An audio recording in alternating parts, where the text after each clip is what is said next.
Olá, seja bem-vindo à disciplina de Física Geral, né? Vamos continuar. Hoje chegando à unidade 4, começando com o tópico chamado fluidos.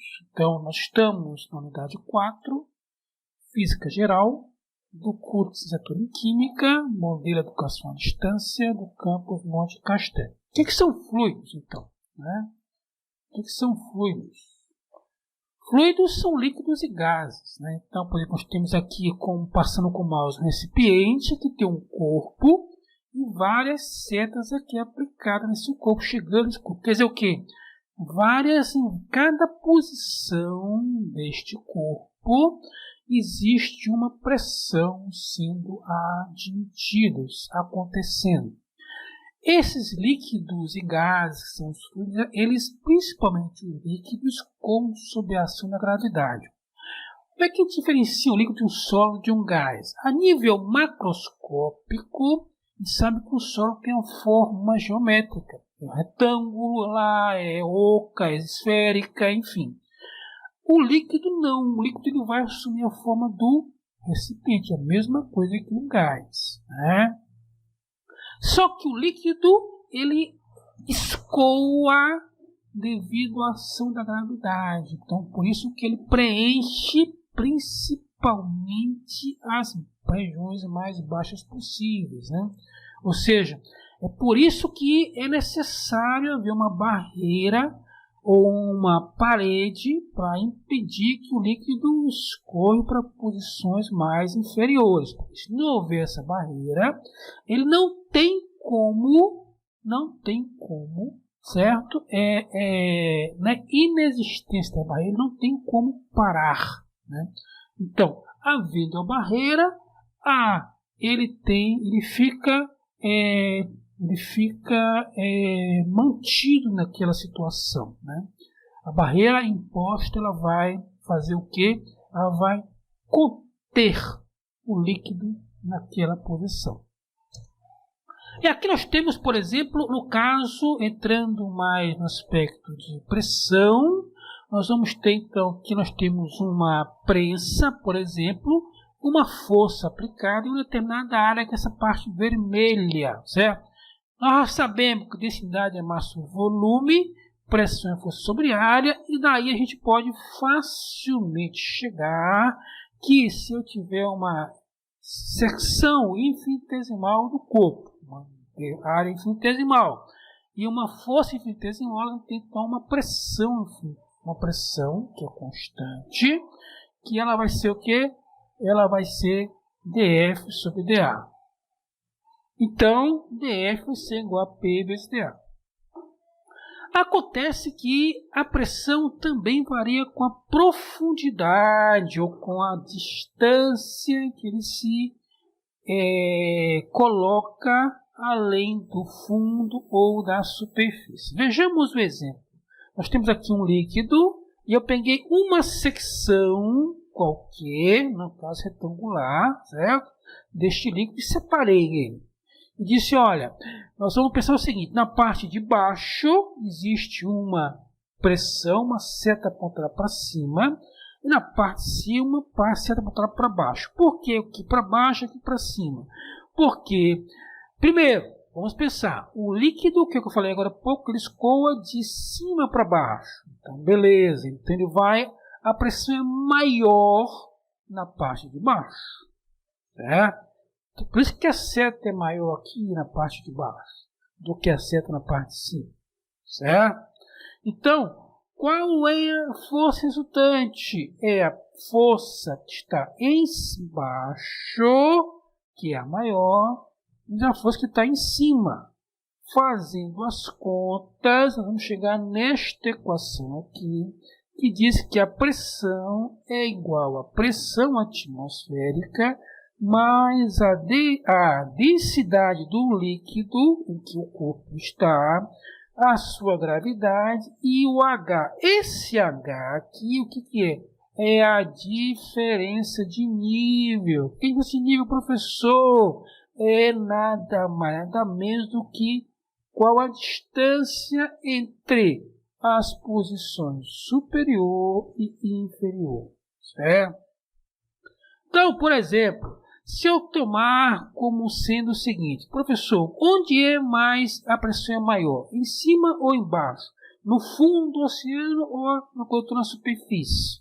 Ora, basta você fazer uma experiência, espero que você não faça, né? Mergulhe, pegue ar e veja se você consegue ficar lá 5 horas no fundo. Você não consegue ficar. Por quê? Porque a pressão é muito alta, certo? A pressão é muito alta porque você está mais distante da superfície, né? Então a pressão ela aumenta à medida que você se afasta da superfície. Já se você ficar só boiando na piscina, por exemplo, no rio, o que vai acontecer? Você pode ficar lá 2 horas, 1 hora, dependendo da sua habilidade para isso. Portanto, respondendo a pergunta, onde a pressão é maior? No fundo. No fundo. Acontece que existem corpos que ficam parados, corpos que ficam submersos e corpos que ficam parcialmente submersos. Então, Arquimedes, um tempo desse, ele pensou o seguinte, rapaz, por que a cortiça, por exemplo, ela fica flutuando e uma coluna ou uma barra de ferro não fica flutuando em determinado nível, considerando que eles são os mesmos. Então ele pressupôs o seguinte, ele deduziu que, ele inferiu que a razão para que uma cortiça não afunde de vez é porque existe uma força de empuxo, que ele terminou com letra B, certo? Que ela faz o quê? Ela vai atuar no sentido oposto. A força que ela é para baixo e a força de empuxo, ela no sentido oposto, de mesma intensidade, que ela vai fazer o que? Ela vai equilibrar o corpo naquela posição. Então o corpo fica parado ali, certo? Por isso que diz o quê? Que a força empuxa atua verticalmente para cima e ela é o que?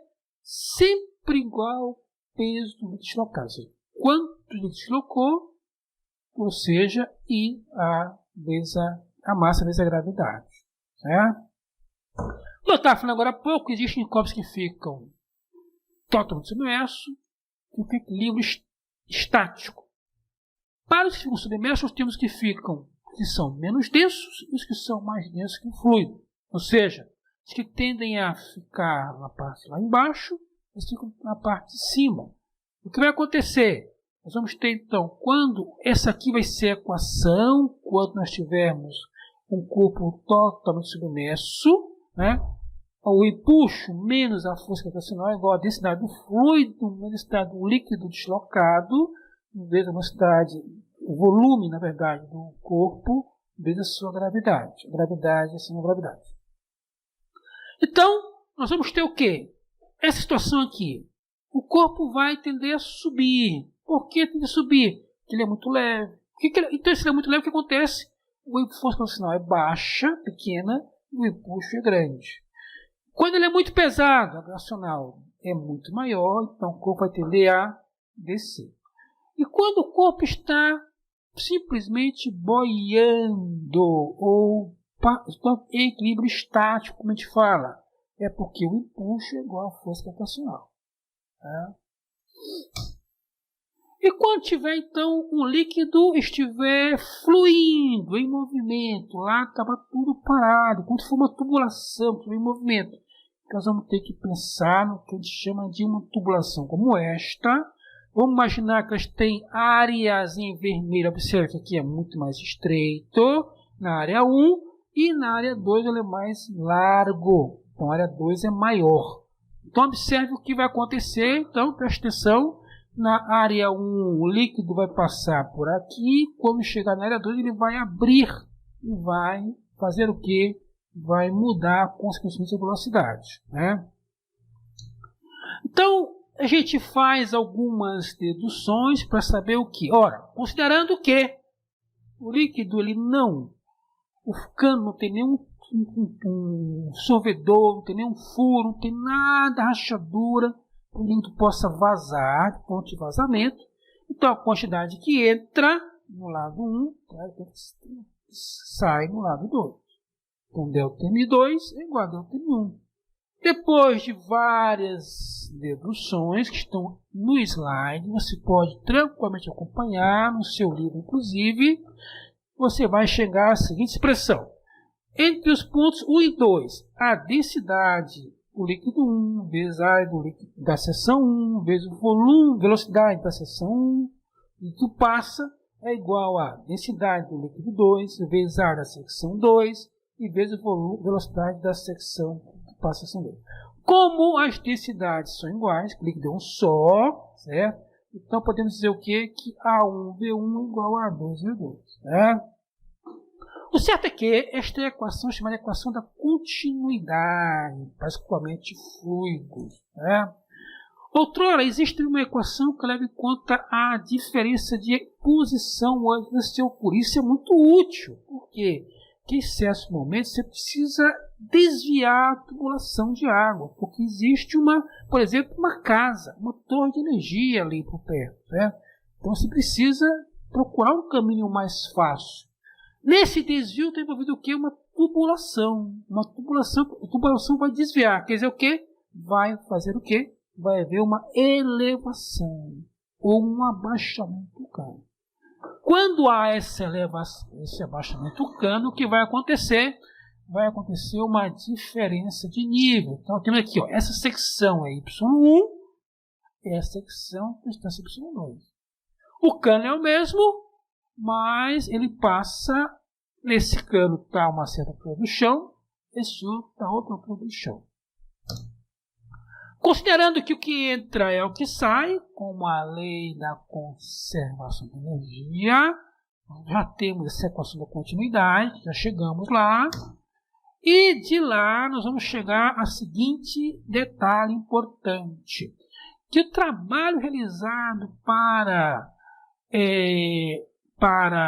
deslocar este líquido desta secção 1 para a secção 2, como houve uma elevação do cano, haverá também, além da força gravitacional, uma diferença de pressão que vai possibilitar que este líquido ele suba e venha para a secção 2. Então aqui estão todos os cálculos, o trabalho da força gravitacional, igual a integral da força gravitacional vezes o deslocamento, aqui estão as deduções, o trabalho da diferença de pressão também está aqui, quando a gente iguala estas diferenças, ou seja, soma WG, que é isto, aqui em vermelho, delta MG, Y2 Y1, mais WP, que é isso aqui, P1A1 V1 ΔT, menos P2A2 V2 ΔT, e iguala a vasta energia cinética, vamos ter o que então? Aqui, WK igual ao daqui é a vasta energia cinética, vamos ter então o que? A energia cinética é igual ao trabalho, e portanto vamos ter então o que? Que essa expressão vai ser igual a tudo isso aqui, P1 mais ρ GY1 mais o meio de ρ V1 ao quadrado igual a P2 mais o meio de ρ V2 ao quadrado mais ρ GY2. Consequência dessa equação é que quaisquer pontos de uma tubulação eu tenho que somar o que? A pressão, a posição e a velocidade de acordo com o que está escrito aqui e dizer o que? Que toda esta somatória, tanto para o ponto 1, que está embaixo, como para o ponto 2, que está em cima, e infinitos pontos, a somatória destes termos, em cada posição do tubo ou do cano, é constante. Por isto que esta equação é chamada de equação de Bernoulli, e é uma equação também relacionada com a conservação da energia nos líquidos, certo? Certo? Então, essa equação é muito importante, prestar atenção nela e, basicamente, siga o que está escrito nas notas de aula, no livro, texto, certo? Para que você consiga acompanhar. Mas lembre-se que Quando um cano estiver uma diferença, uma elevação ou um abaixamento em relação a um nível de referência, você vai levar em conta, além da área da secção e da velocidade, levar em conta também a altura. Por quê? Porque a pressão muda com a altura. Para isso, vamos ter que usar o que então? A equação de Bernoulli. Fechando, então, aqui estão as referências que nós utilizamos, e cada dia um aprendizado degrau, cada degrau uma luta, e a cada luta um aprendizado, e sigamos em frente. Então, até breve e boa sorte, boa semana.